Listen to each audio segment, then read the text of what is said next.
Party का एक नारा है। पार्टी का नारा क्या है कि हमारा भारत महान है, तो उसकी जयकारा लगाना है ना। तो एक बार जोरदार ताकत में जैसे लगे कि चमरान हकड़ रहा हो, ताकि उसकी आवाज सुन के मनुवाद के सिट्टी पिट्टी गुम हो जाए। तो एक बार नारा लगाइए, महान भारत की, महान भारत की। अब लगा कि बॉलीवुड में खान जिंदा है तो बिहार में चमरान जिंदा है। अब बिहार हिलेगा, बिहार हिलेगा। बहुत लोग हम लोगों को ठगा है, इतना ठगा कि हमारा इतिहास, जो चमार रेजिमेंट, जो इतिहास है, हमारा स्वाभिमान है, उसको भी आज तक भारत की गद्दार के सूची में रखा है। जो स्वतंत्रता की लड़ाई लड़ा, जिसने अंग्रेजों को भगाने के लिए लड़ाई लड़ा और अपनी जान की कुर्बानी दिया, उसे भी आज गद्दार के सूची में रखा है। इसलिए हम लोग के अब बुलंद आवाज के साथ अब सरकार को, राज्य सरकार हो चाहे देश की सरकार हो, उसे चैलेंज करना है। और समाज के सिर्फ युवा खड़ा हो गया तो फिर कोई हम लोग के सामने टिकेगा नहीं, कोई हम लोग के सामने टिकने वाला नहीं। हम 28 फरवरी को, मेरी बात को गौरपूर्वक से सुनिएगा, 28 फरवरी को गया में संत शिरोमणि रैदास जयंती जी के जयंती पर हम लोगों ने महारैली किया। और जब महारैली किया तो जो हमने बोला, उस बात को, उस भाषण को लेके यहाँ के जातिवादी लोगों में बड़ा चिढ़ है। चिढ़ है कि मनोज भारती ऐसे क्यों बोलता है।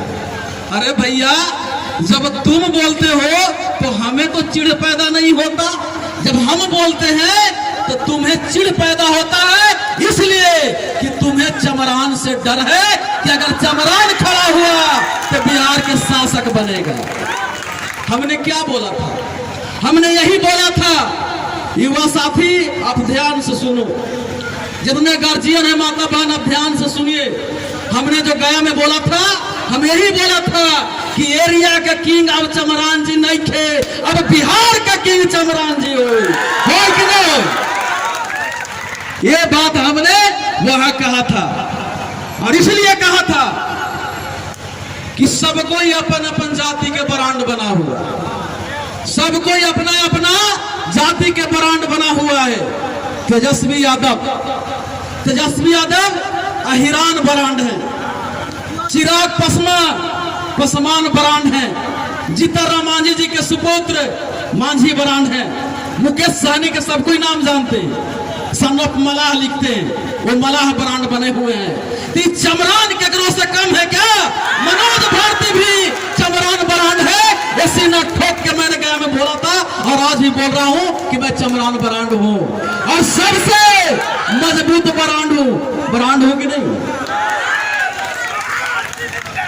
और हमने ये भी कहा था, हमने ये भी कहा था कि मैं इसलिए तेजस्वी और चिराग और जीतनराम मांझी जी के सुपुत्र और मुकेश सहनी के कह रहा हूं कि भाई इन लोग से भाजपा रुकने वाला नहीं है, इन लोग से भाजपा रुकने वाला नहीं है। इनकी पिताजी ने जो गुनाह किया है, उस गुनाह के सजा देने के लिए सीबीआई पीछे खड़ा है। और एक बीजेपी से लड़ नहीं सकते, अगर कोई लड़ सकता है तो चमरान के बेटा मनोज भारती लड़ सकता है। और बात रही कि जनता का लीडर कौन होगा, तो लोकतंत्र में नेता बनने के लिए कोई कॉलेज यूनिवर्सिटी नहीं है। अगर वकील बनना है, इंजीनियर बनना है, डॉक्टर बनना है तो उसके लिए कॉलेज यूनिवर्सिटी है। पर इस देश का अगर नेता बनना हो तो उसके लिए कॉलेज यूनिवर्सिटी नहीं है। उसका कॉलेज यूनिवर्सिटी है कौन? तो उसका कॉलेज यूनिवर्सिटी है बैठे हुए जनता, गांव घर, जो जनता के बीच में जाएगा, जो गांव में जाएगा, जो गलियों में जाएगा, वही नेता पढ़ाकू होगा और वही नेता गरीब के लिए नीति बना सकता है। तो पूछिए इन लोगों से, जो युवा नेता ब्रांड बने हुए हैं, उनके पिताजी तो गांव में गए थे, उनके पिताजी तो जनता के बीच में गए थे, इन लोग गए हैं क्या? क्या तेजस्वी जी जनता के बीच में गए? क्या चिराग पासवान जनता के बीच में गए? क्या जीतन राम मांझी के सुपुत्र जनता के बीच में गए? नहीं गए। सब अपने पिताजी के उत्तराधिकारी बने हुए हैं। इसलिए डंका के चोट पे कहते हैं कि अगर तुम्हें आजमाना हो तो 10 करोड़ बिहारियों को गांधी मैदान में बुला लो। और तेजस्वी चिराग और जीतन राम मांझी के सुपुत्र एक तरफ, चमरान का बेटा मनोज भारती एक तरफ। और किसी मुद्दे पर तुम डिबेट कर लो गांधी मैदान के बीच में, संविधान पे या नीति सिद्धांत पे। अरे मनोज भारती 10 मिनट में तोहनी के ट्यूशन पढ़ा देगा, 10 मिनट में एक काबिलियत रखता है। और बात रही इतनी गई, बहुत सा लोग बोल चल रहे हैं बाहुबली। अगर बाहुबल भी दिखाना है तो गांधी मैदान में अखाड़ा लगा लो और हमसे लड़के दिखा लो। 10 मिनट में हार्दी चूना बुलवा देंगे। बुलाता था ना हार्दी चूना, कि बोल हार्दी चूना। देखे में भले ना टाटा, लेकिन मजबूती में टाटा है, याद रखें। और अब मुकाबला बराबरी का होगा। चमार रेजिमेंट महारैली है। चमार रेजिमेंट का स्थापना अंग्रेजी हुकूमत ने 1 मार्च 1943 को किया था। और चमार रेजिमेंट विभिन्न लड़ाई यहां लड़ा। सबसे खूंखार लड़ाई अगर भारत के इतिहास में है तो कोहिमा युद्ध है, जो जापान सेना पूरे दुनिया के सबसे मजबूत सेना था, उससे भिड़ंत अंग्रेजों ने चमार रेजिमेंट को भेजा था। और चमार रेजिमेंट उस युद्ध को जीत के दिखाया था।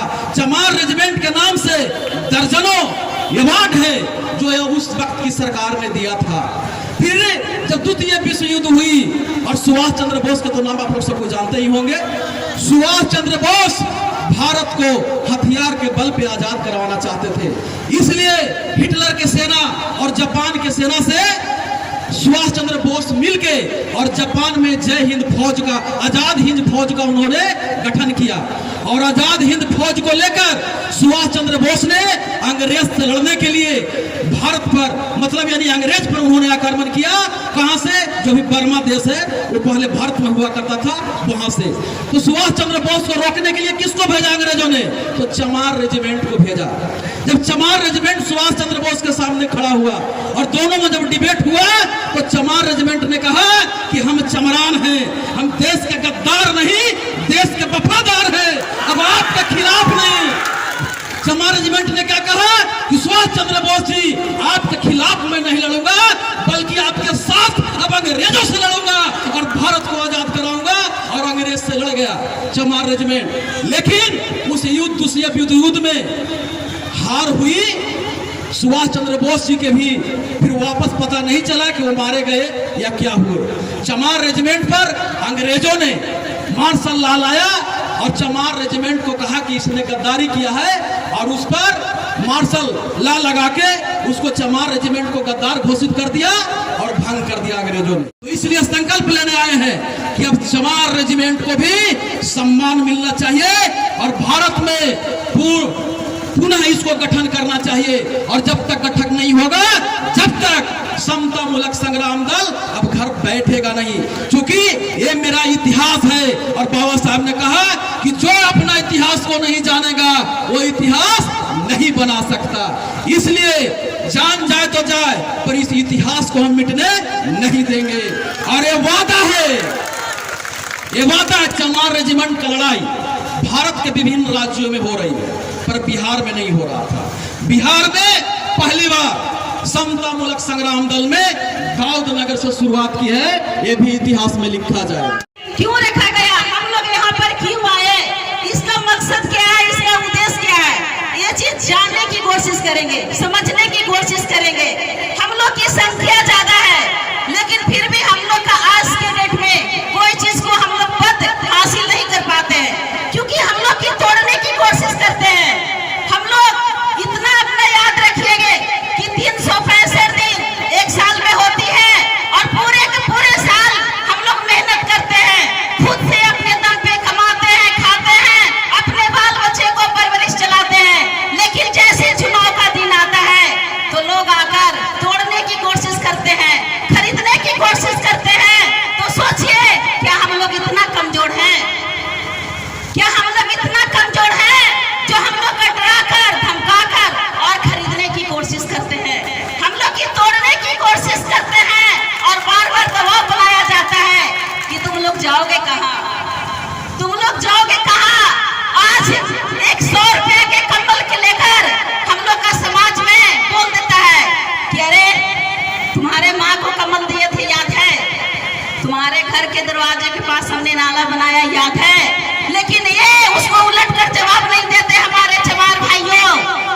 करोड़ों संपत्ति पे राज कर रहा है, क्या उसने वो अपना घर से दिया? क्या वो अपने जेब से मुझे दिया?